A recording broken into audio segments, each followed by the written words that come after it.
Et bonjour, on se retrouve pour ce troisième épisode, toujours sur du réflexe. En fait, le fait de pouvoir changer les optiques, vous allez des fois obtenir des couples, entre guillemets, un petit peu particuliers, avec des résultats des fois bizarres, ou pas à vos attentes, puisque l'optique est un petit peu plus ancienne, votre boîtier est un peu trop récent, et donc forcément, il va avoir un peu trop de mégapixels. Moi, par exemple, c'est mon cas, comme vous pouvez voir avec le 50 mm. Lui, même s'il date des années 2000, mais par rapport, voilà, à mon boîtier, j'ai peut-être que 24 mégas, puisque à l'heure d'aujourd'hui on a plus de 50. Le capteur ne va pas du tout apprécier l'ouverture à 1,4, donc c'est-à-dire la plus grande, et donc faire ce qu'on appelle de la diffraction, c'est rendre beaucoup plus flou que ça devrait être, et donc on va perdre nettement en netteté et en piqué. Alors par exemple, en allant sur l'excellent site d'XOMark, qui est maintenant en français, puisqu'il a passé un sacré paquet d'années en anglais. Donc vous avez beaucoup de tests, également des contacts des téléphones maintenant, mais surtout ça va vous permettre de voir quel objectif déjà pourrait aller avec votre boîtier photo, et donc vous donner tout simplement un ordre d'idée du résultat. Et des fois, vous voyez que des optiques à, on va dire, petit prix, ou en tout cas abordables, ça fait voilà, un excellent rapport qualité-prix, et c'est pas la peine de mettre des 1000, 2000, des fois quelque chose à 200 ou 300 euros, vous avez un très bon rapport qualité-prix. Tout dépend bien sûr de l'usage qu'on en fait et de ses attentes, bien évidemment. Comme à la fin de la deuxième, on va parler des optiques. Alors, on rattaque la profondeur de champ, c'est-à-dire tout simplement l'ouverture. C'est un objectif. En fait, c'est vous avez des lamelles, ça fait un diaphragme, tout simplement, un cercle, qui va plus ou moins se fermer ou s'ouvrir selon le réglage à laquelle vous allez lui donner, et faire entrer plus ou moins de lumière. S'il est grand ouvert, il y a beaucoup de lumière qui arrive, vous allez avoir une petite profondeur de champ, donc ça veut dire que votre objet qui va être devant vous, si vous faites la mise au point, donc dessus, il va être net, et derrière, ça va être rapidement flou. Si le cercle est plus petit, donc le diaphragme plus fermé, vous allez avoir moins de lumière, et cette fois-ci, l'objet qui va être derrière va être net. Alors vous allez me dire, c'est une aberration de vouloir tout rendre flou, en tout cas, ou une partie. Non, justement. L'intérêt, c'est justement d'avoir le sujet qui nous intéresse, qui soit net, et le reste flou. C'est plus joli. Après, bien sûr, tout dépend du ressenti de chacun, ou de ce qu'on cherche à rendre, tout simplement. Mais cela, effectivement, a été corrompu, entre guillemets, alors d'une part par les compacts, mais également et surtout avec les téléphones qui, du fait qu'ils ont un capteur tout petit par rapport à un réflexe, font que leurs photosites font que, sont tout petits et très rapprochés. Alors, un photosite, voyez ça un petit peu comme, on va dire, pour schématiser, un pixel, c'est ce qui reçoit la lumière directement sur votre capteur d'appareil photo. Je schématise, ça va en faire hurler plus d'un, mais gardez bien ça en tête. C'est ce qui va justement recevoir cette lumière. Et donc, quand vous avez un capteur plus grand, ils sont un petit peu plus gros, un peu mieux espacés.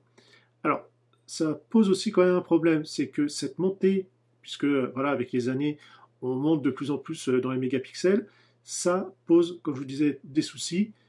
Trop nombreux, trop petits, eh bien, vous allez avoir des lumières parasites qui vont se créer, et demander forcément des optiques de plus en plus qualitatives pour essayer de compenser ou de minimiser justement ces problèmes-là qui sont malheureusement purement physiques.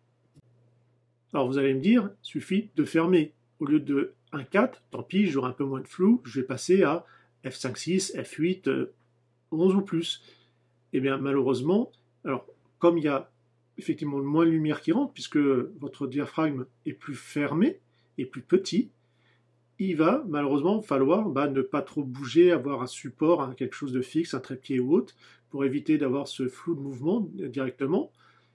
Mais également, le fait, quand vous allez aller trop loin, par exemple dépasser f11, vous allez dégrader l'image. Là encore, c'est un problème physique. Tout à l'heure, je vous parlais de couple, c'est-à-dire lorsque vous mettez un boîtier en relation avec un objectif, et non, ça ne fait pas des chocs à pic, ça vous donne des corrections malheureusement à apporter. Alors, vous avez des logiciels comme DxO, comme Lightroom, etc., qui les proposent directement, automatiquement et incorporés dedans, pour justement compenser cela.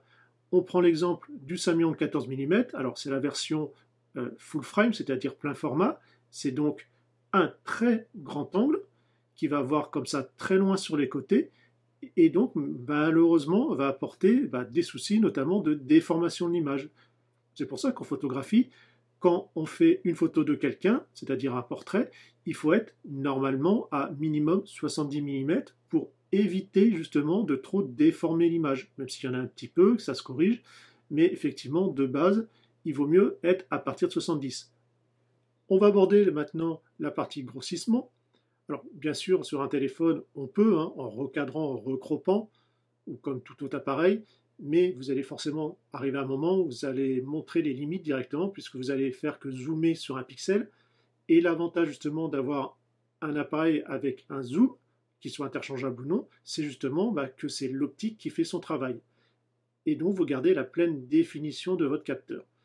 Pour cela, on va prendre là cette fois-ci un zoom 70-300 mm. Alors, il y a aussi une chose à prendre en compte, c'est qu'elles ont toutes les optiques une distance minimum pour prendre une photo. Jusqu'à maintenant, j'étais à moins de 30 cm. Là, la mise au point minimum pour shooter, c'est-à-dire avoir quelque chose de net, c'est 1,50 m. Et donc c'est pour ça que vous voyez mon image au 70 mm paraît beaucoup plus petite, parce qu'en fait je suis à 1,50 m d'elle, contrairement, mettons, de si j'avais le 50 mm, où là j'étais à 30 cm. Qui dit grossissement dit macro, c'est l'avantage justement des objectifs. Alors attention, tout n'est pas macro, je pense notamment à certains Sigma qui ont en tout cas les premiers prix Sigma qui sont des culs de bouteille, vous avez nettement mieux pour à peine plus cher, qui n'ont de nom macro que de nom. En fait, c'est de la proxy, la seule chose, leur système va vous permettre d'être un peu plus proche pour faire la mise au point, mais ça s'arrête à ça. La vraie macro, c'est vraiment en fait d'avoir quelque chose qui va agrandir. Ce qu'on appelle donc macrophotographie, c'est un objectif qui a au moins un rapport 1 pour 1.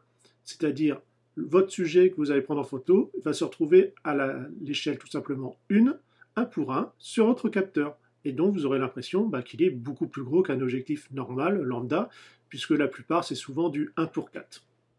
Alors, si vous n'avez pas d'objectif macro, il y a des alternatives. Il y a par exemple les bagues pour augmenter le tirage, c'est-à-dire ça va se mettre entre le boîtier et votre objectif, et donc vous allez éloigner l'objectif, ce qui va permettre comme ça de grossir, mais également de réduire tout simplement la distance à laquelle vous allez prendre l'objet. Malheureusement, ça a le désavantage que vous allez perdre un petit peu en lumière. Il y a aussi la bague d'inversion qui va permettre comme ça de placer votre objectif à l'envers et donc de gagner en grossissement. On a donc deux cas de figure, soit un seul objectif que vous allez retourner, ou alors utiliser un objectif normalement monté et mettre le deuxième à l'envers. Une autre alternative qui est celle que j'avais choisie à l'époque, puisque j'avais commencé la photo avec un bridge, c'est-à-dire un compact avec un très gros zoom.